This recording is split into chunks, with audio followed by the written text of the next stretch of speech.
Olá, sabe, toda noite a gente embarca numa viagem. Uma viagem para um universo que fica escondido, mas que é super ativo, dentro da nossa própria mente. Hoje, a gente vai mergulhar no que a neurociência tem para nos contar sobre o que o nosso cérebro realmente apronta enquanto a gente dorme. A gente acha que dormir é só, sei lá, desligar tudo para descansar, né? Um processo meio passivo. Mas a ciência mostra que é o exato oposto. Longe de dar uma pausa, o cérebro, na verdade, começa uma das suas tarefas mais importantes e complexas. Então, a melhor forma de pensar isso não é que o sono é uma coisa só. Imagina que é uma viagem, uma jornada mesmo, que fica alternando entre dois mundos bem diferentes. Cada um desses mundos tem suas próprias paisagens, suas próprias regras e, o mais importante, um propósito que é fundamental para a nossa saúde, tanto do corpo quanto da mente. E que mundos são esses? Bom, eles são o sono NRM e o famoso sono REM. Se a gente pegar uma noite de sono normal, a maior parte do tempo, tipo uns 75%, a gente passa no sono NRM, que é essa fase mais de restauração. Os outros 25% ficam para o sono REM. É um equilíbrio perfeito, sabe? Uma dança que a nossa própria biologia coreografa. E o mais legal é que a gente não fica parado num lugar só. Durante a noite, a gente fica indo e vindo entre o NRM e o REM, umas 4 a 6 vezes. São ciclos que duram mais ou menos de 90 a 120 minutos. Para começar a entender essa viagem, vamos explorar primeiro o mundo dominante, aquele onde a gente passa mais tempo, o sono NRM. O sono NRM, gente, é tipo a base, o alicerce da nossa noite. É a fase da recuperação de verdade, aquela bem profunda. É nesse momento que o corpo e a mente se consertam, se reabastecem, e em todo o ciclo de sono, o NRM é sempre a primeira parada. A gente vai mergulhando cada vez mais fundo num estado de calma total. Mas olha, essa descida não é como virar uma chave, sabe? Pá, dormir. Não, é um processo bem gradual. Pensa numa escada com vários degraus, e cada degrau leva o cérebro para um estado de descanso mais e mais profundo. Vamos dar uma olhada em como isso funciona. Tudo começa no estágio N1. Sabe aquela sensação de estar quase pegando no sono, aquela moleza? É isso. O cérebro começa a produzir umas ondas mais lentas, as ondas θ. Daí, a gente escorrega para o N2, que é onde passamos a maior parte da noite, já num sono mais consolidado. E, finalmente, a gente chega no estágio N3, o sono profundo de verdade. Aqui, as ondas cerebrais, chamadas de ondas delta, são super lentas e amplas. É aqui, nesse estágio, que o corpo faz a faxina e a restauração pesada. E só para ter uma ideia do poder disso, sabe o hormônio do crescimento? Aquele que ajuda a gente a se reparar?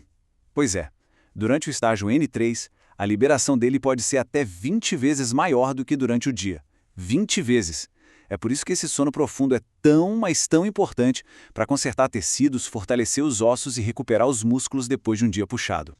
Ok, mas aí, depois de sair dessas profundezas do NEM, o cérebro muda da água para o vinho. Ele engata uma outra marcha e entra no sono REM. E esse estado é tão maluco, tão cheio de contradições, que ele ganhou o apelido de sono paradoxal. E olha, tem um bom motivo para isso.